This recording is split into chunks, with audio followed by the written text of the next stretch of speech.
What's up everybody, my name's Andy and welcome back to Kit Guru. So Razer are known for their massive selection of PC gaming peripherals and they have mice to suit almost everyone's gaming needs, but a favourite among many is the Razer Basilisk. Today we're checking out Razer's third and most recent variation, the Razer Basilisk V3, coming in at $69.99, but is it worth the upgrade?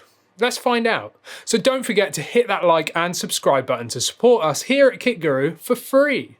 So this is a pretty simple offering from Razer in terms of what comes in the box, as it's a wired mouse that's pretty much all you get. This is a non-detachable wired mouse and it comes with Razer's SpeedFlex cable, a braided flexible cable that's around 2 meters in length, but I wouldn't say this is the most flexible cable I've seen. It's flexible, but there's still some stiffness to it that leaves kinks in place.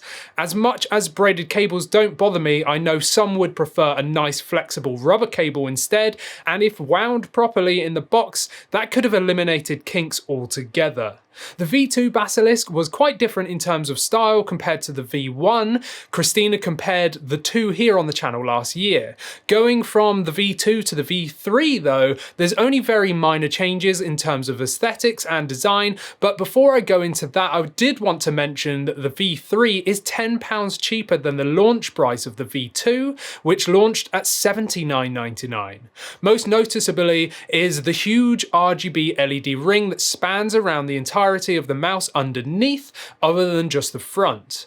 Overall, it's massively screaming gamer. It's angular with lots of curves and sharp edges on its design, along with a flared thumb support and gloss accents. Pair those with the RGB LED zones, such as the scroll wheel, Razer's triple-headed snake logo on the back, and the RGB halo underneath, you can see who this is aimed at, and that's certainly not an office worker.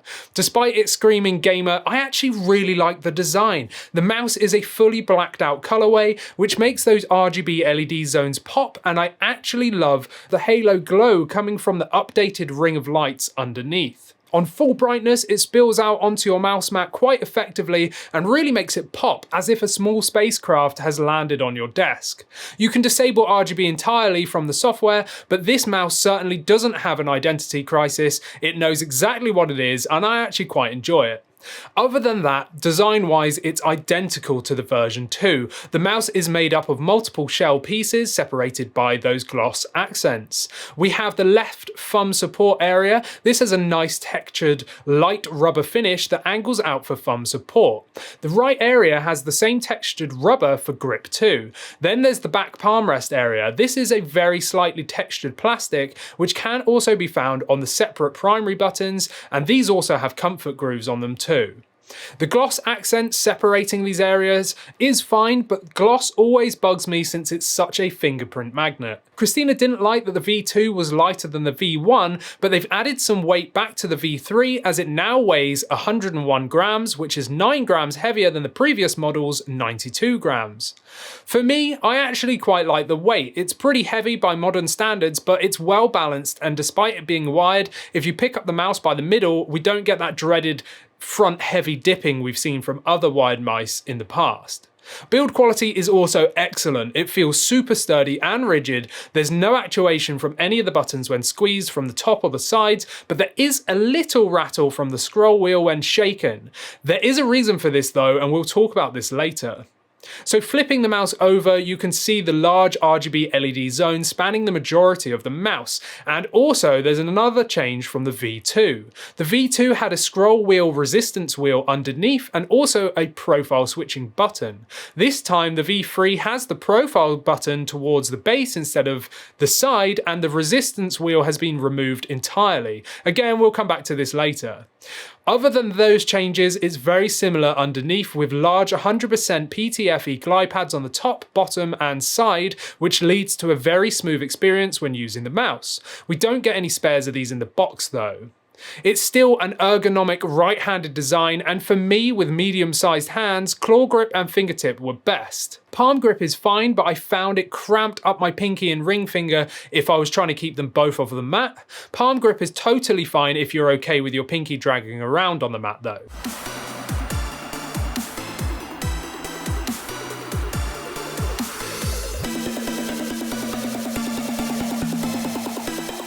So let's move on to those 11 programmable buttons and afterwards finally talk about that scroll wheel. We've got our primary buttons, which have Gen 2 Razer optical mouse switches. These are up to 70 million click lifespan and due to being optical have 0 debounce delay and a claimed 0.2 millisecond actuation speed. There's very slight pre and post travel, but nothing major, and they're super snappy and responsive. In use, you don't notice any travel at all either. And we've already seen the button underneath, the profile switching button. We have forward and back buttons on the side, a multi-function trigger, most commonly known as a sniper button. I'm a big fan of sniper buttons, and I've seen quite a few recently, but I really like the design and placement of this one. It's slightly different from the V2 as well. It protrudes more than most, and it's satisfying to use. By default, it lowers your DPI whilst depressed for use in FPS games. We also have a DPI changer underneath the scroll wheel, which is the button closest to the palm rest, and then we have the button above it and the scroll wheel. So let's get into that, shall we? This isn't any old scroll wheel, it's Razer's Hyperscroll tilt wheel. You can tilt the wheel left or right to activate buttons on either side, but this wheel also has 3 modes. Standard mode is your usual tactile incremental movement, which isn't that high in resistance compared to other mice, but if you press the button directly underneath it, it enables free spin mode, which releases the clutch, and that lets the wheel spin for as long as it can, and it's almost entirely silent too. Pressing the button again stops it spinning and turns it back into a tactile experience. The third mode is enabled via software, and this will automatically shift between tactile and free spin mode if you scroll fast or move the wheel with more force. This is ideal for anyone working on ridiculously long spreadsheets or documents, or if you're like me, you can use it as a bit of a fidget spinner. That's how I like to use it. It's incredibly satisfying manually stopping and starting it with the button directly underneath it. I also think this new method is much easier and quicker to use than the Basilisk V2's method, where you had to turn the mouse over to manually adjust the scroll speed. Whilst the primary buttons have a consistent sound, the forward, back and sniper buttons do not. The forward and back buttons are nice and clicky but vary in sound, and the sniper button is just a bit spongier, a little bit more mushy in feel. Here's a sound test of all of the buttons, including a sound test of the scroll wheel's 3 modes.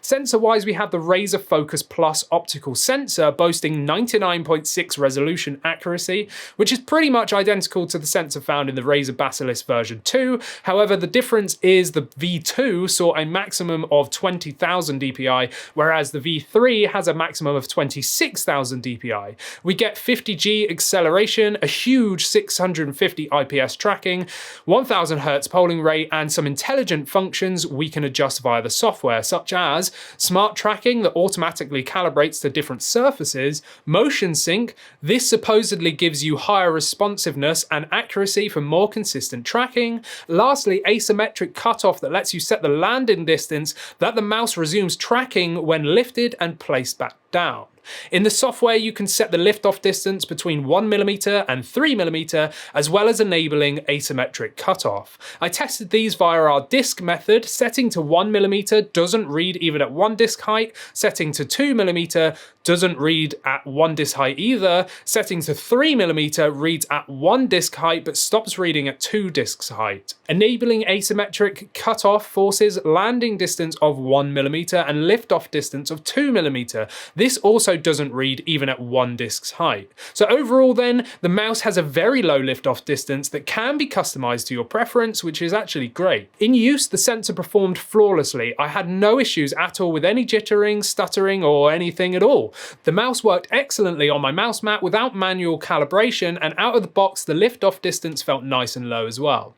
In gaming, it was incredibly fast and accurate. Overall, everything including the primary buttons, sniper buttons, and sensor all performed perfectly and quite impressed me for the $69.99 price point. I'd easily place this in the £100 performance category. The Basilisk V3 is compatible with Razer Synapse software. Make sure to download the latest version and check for any updates. The first tab is Customize. This lets you set any of the programmable buttons and remap them to anything you could want, but of course our left click isn't customizable. Click a button that you'd like to change and you can select from keyboard functions, mouse functions, multimedia, anything really. It's very easy to do too. Underneath we have the scroll wheel section that lets you select scroll acceleration. This increases the scroll speed the faster you scroll. Then we have tactile or free spin modes and smart reel, and that will unlock the clutch when you hit the wheel quickly. Next is performance. Here you can change the 5 DPI stages and polling rate. Next is lighting. Set your brightness, you can turn on or off your RGB LEDs, you can change effects and advanced settings. Quick effects include breathing,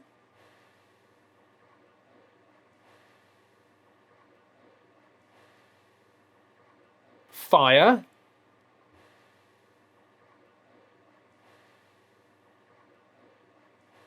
spectrum cycling,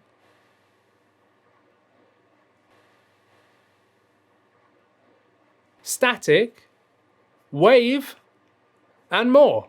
All of which look excellent with that large RGB LED zone underneath. Lastly is calibration, and this lets you adjust lift-off distance, asymmetric cutoff, and manual surface calibration.